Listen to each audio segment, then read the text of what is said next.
మరి గ్రామాల నుండి గతంలో ఉమ్మడి గ్రామ పంచాయతీలు గ్రామాల నుండి రేషన్ తీసుకునే వెసులుబాటు ఉండేది. చాలా దూర ప్రాంతాల నుండి మరి మూటలు ఎత్తుకుపోయే పరిస్థితి లేదు.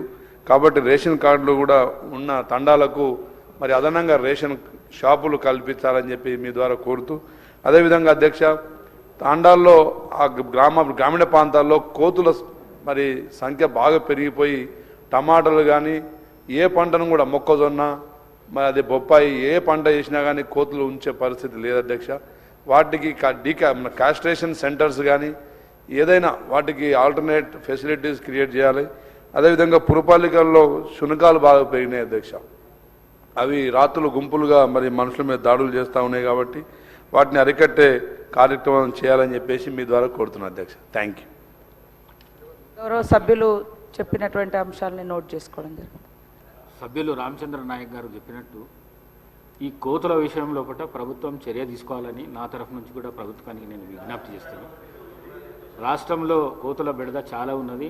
అందులో మా వికారాబాద్ ప్రాంతంలో వ్యవసాయానికి చాలా అంతరాయం కలుగుతున్నది. రైతులు చాలా నష్టపోతున్నారు. దీని విషయం లోపల రాష్ట్ర ప్రభుత్వం చర్యలు తీసుకోవాలని కోరుతూ శ్రీ విజయుడు. ధన్యవాదాలు అధ్యక్ష.